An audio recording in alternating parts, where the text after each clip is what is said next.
ये 14 AI terms जो almost हर creator, हर developer और हर एक जनरल पब्लिक को भी पता होना चाहिए गाइस। तो पूरी वीडियो एंड तक देखना। आज मैं आपको एक बारीकी से पूरी AI टूल्स, पूरे AI टर्म्स एक्सप्लेन करने वाला हूँ। कैसे आप सब, good morning, welcome back to my new video. So guys, आज की जो वीडियो है वो बहुत स्पेशल होने वाली गाइस, क्योंकि इस बार हम ये वीडियो में कुछ नया सीखने वाले हैं। इसकी AI के वो ऐसे 14 टर्म, ऐसे तो बहुत सारे टर्म है, लेकिन गाइस जो एकदम मेनली ये तो पता होना ही चाहिए, ये पता नहीं तो कुछ पता नहीं आपको AI के बारे में। सीधा स्टार्ट करते भाई सबसे पहले AI टर्म से, जो है LLM।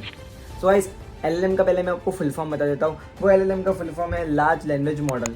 अब guys basically large language model होता है AI मॉडल होता है जिसमें हम अगर कुछ टेक्स्ट लिखते हैं, टेक्स्ट को समझ सकते हैं, जैसे कि ChatGPT हो गया, क्लाउड हो गया, जेमिनाई हो गया। ये लगेगा आपको पता नहीं चलेगा, लेकिन आपकी साइकोलॉजी धीरे धीरे समझने लगता है AI। और ये AI की बारीकी से समझ सकते हैं जितना आप सोच नहीं सकते कि आप इतना सोच सकते हो, लेकिन AI वो इतना भी सोच सकता है और आपको उसका सोल्यूशन भी देख सकता है दूसरे टर्म में।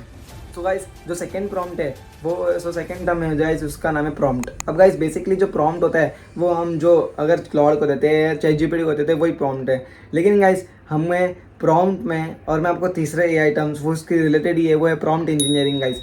इसमें ज़मीन आसमान का फ़र्क है। सो गाइस बेसिकली जो प्रॉम्प्ट होता है, सो यूट्यूब स्क्रिप्ट लिखो, फिर उसके बाद जो बेसिकली स्पेसिफिक टर्म्स देते हैं गाइस, और वही स्पेसिफिक टर्म्स के रिलेटेड वो डेप्थ में इंफॉर्मेशन देते हैं, उसको प्रॉम्प्ट बोलते हैं। और गाइस प्रॉम्प्ट इंजीनियरिंग भी होती है, उसमें भी प्रॉम्प्ट की भी इंजीनियरिंग होती है गाइस। बेसिकली जो प्रॉम्प्ट होते हैं AI का बेस्ट आउटपुट निकलवाना, जैसे कि स्मार्ट प्रॉम्प्ट्स लिखने होते हैं, वो होते हैं भाई आउटपुट निकलवाते हैं, क्या प्रॉम्प्ट इंजीनियरिंग कहते हैं, सीधी सी बात है।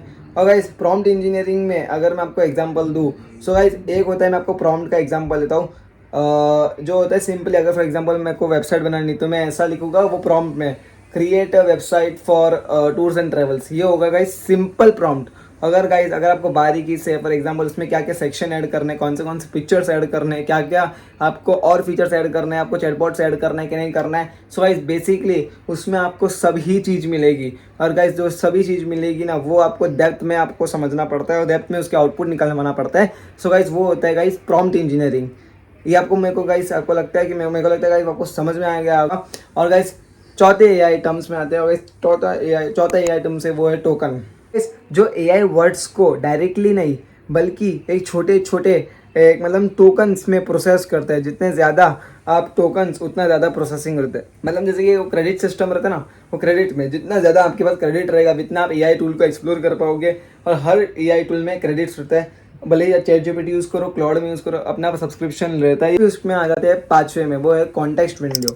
ये बता दें कि AI के टाइम पर कितनी इन्फॉर्मेशन याद कर सकते हैं और उसके बेसिस पर आंसर दे सकते हैं। जैसे कि आप देख सकते हैं कि मेमोरी बोल सकते हैं इसको गाइस, अगर सिंपल भाषा में आपको समझना है कि AI में ऐसी कितनी कैपेसिटी होती है। कभी कभी गाइस लिमिट हो सकती है, और लिमिट से अगर आप जितना ज़्यादा मैसेजेस करोगे फिर इसमें एक लिमिट आती है गाइस। अगर आप लिमिट चली गई तो AI याद कर सकता है कि नहीं कर सकता है, वो चीज़ को भी हम देख सकते हैं। जैसे कि ChatGPT में कभी कभी रहता है कि गाइस अगर वो लिमिट आ जाती है फिर उसके बाद AI याद नहीं करता है। सो भाई उससे भारी जैसे कि क्लाउड है तो गाइस वो ज़्यादा याद कर सकते हैं, उसमें ज़्यादा पोटेंशियल है। और इसमें कोई प्रमोशन नहीं हो रहा है, मैं आपको पहले ही बता देता हूँ। कोई भी AI टूल का छठा जो है अपना AI टर्म है वो रैग होता है, और उसको फुल फॉर्म में आपको बता देता हूँ। वो है रिट्राइवल, एग्यूमेंटेड और जनरेशन। इसमें AI पहले एक्सटर्नल डेटा या डॉक्यूमेंट से इंफॉर्मेशन रिट्राइव करता है और फिर उसके बेसिस पर आंसर जनरेट करता है। इससे आंसर ज़्यादा एक्यूरेट हो सकते हैं गाइस। इसमें मतलब मैं आपको बोला ना, डेप्थ इंफॉर्मेशन में मिलती है, वो है रैग का काम। एंड सातवें उसका नाम है फाइन ट्यूनिंग। अब फाइन ट्यूनिंग क्या होता है? जब एक AI एग्जिस्टिंग मॉडल को कोई स्पेसिफिक काम के लिए एक्स्ट्रा डेटा से ट्रेन किया जाता है, उसे फाइन ट्यूनिंग कहते हैं। लेकिन गाइस अगर आपको रियल लाइफ एग्जांपल बताओ तो गाइस एग्जांपल जो है वो रियल एस्टेट चैटबॉट को प्रॉपर्टी डेटा से ट्रेन करना, तो ये एक एक्स्ट्रा ट्रेन करने के लिए वो एक, अगर फॉर एग्जांपल अगर हम ChatGPT अगर हम किससे वेबसाइट बना रहे हैं तो भाई हमको कोई स्पेसिफिकली हमको ये चीज़ चाहिए और ये चीज़ के, तो हम AI को और स्पेसिफिकली ट्रेन करते हैं। सो गाइस वो होता है भाई फाइन ट्यूनिंग। और फिर उसके बाद आता है इंटरफेरेंस। सो गाइस इंटरफेरेंस मतलब क्या होता है गाइस? AI इंटरफेरेंस मतलब AI का आंसर जनरेट करना, जैसे कि एग्जाम्पल प्रॉम्प्ट लिखते ही रिस्पॉन्स देना। सो गाइस उसको बोलते हैं गाइस हम इंटरफेरेंस। फिर उसके बाद आते हैं 9वें टर्म में, वो है एम्बेडिंग। सो इस एम्बेडिंग मतलब टेक्स्ट को नंबर में कन्वर्ट करना और फिर उसमें उसका मीनिंग समझाना। एग्जांपल कार और जो रहता है ऑटोमोबाइल, उसको सिमिलर समझना। ये थोड़ा कॉम्प्लेक्स है। और जो 10वां टर्म है वो है वेक्टर डेटाबेस। मेरे को पता है कि गाइस आपको थोड़ा कॉम्प्लेक्स लग रहा होगा नाम सुनते सुनते, लेकिन है एकदम सिंपल।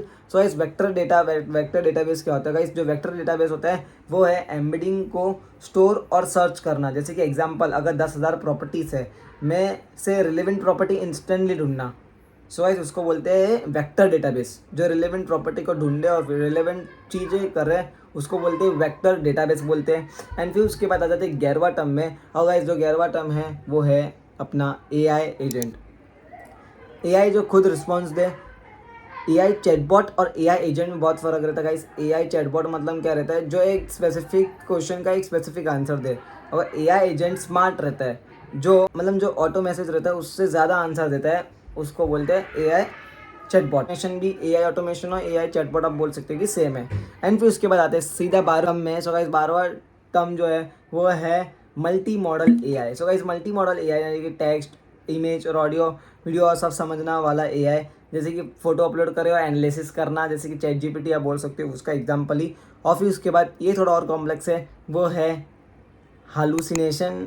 मतलब गाइस इसका प्रोनाउंसिएशन थोड़ा अजीब है, लेकिन गाइस यही है, एआई को कॉन्फिडेंटली गलत आंसर देना।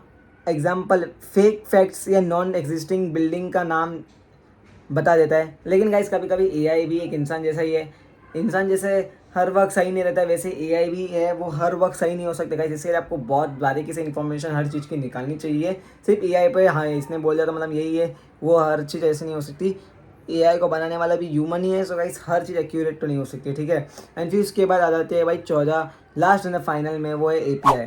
एआई जो वेबसाइट या ऐप से कनेक्ट करने का ब्रिज रहता है वो है एआई। जैसे कि वेबसाइट जीपीटी से कनेक्ट होना, वेबसाइट चैटबॉट का चैट जीपीटी से कनेक्ट होना, मतलब एक्स्ट्रा फीचर्स बोल सकते हो। फिर उसके बाद कनेक्ट करना, जैसे कि एपीआई इंटीग्रेटेड व्हाट्सअप एपीआई भी रहते हैं, जिसमें आप व्हाट्सअप अपना एक एपीआई बिजनेस के थ्रू काम कर, जिसमें आप बल्क मैसेजिंग सिस्टम, जिसमें आप ये सब कर सकते हो गाइस। फिर वेबसाइट बनाना। एंड फिर उसके बाद गाइस अगर आपको ये सब भी बनाना है ना गाइस, तो मैं एक्जैक्टली वही करता है, फ्रीलांसर हूँ मैं। फिर उसके बाद चैटबॉट बनाता हूँ, वेबसाइट बनाता हूँ, मल्टी नेशनल, मतलब मेरे को एक मार्केट की साइकोलॉजी पता है कि किस तरीके से मार्केट चलेगी और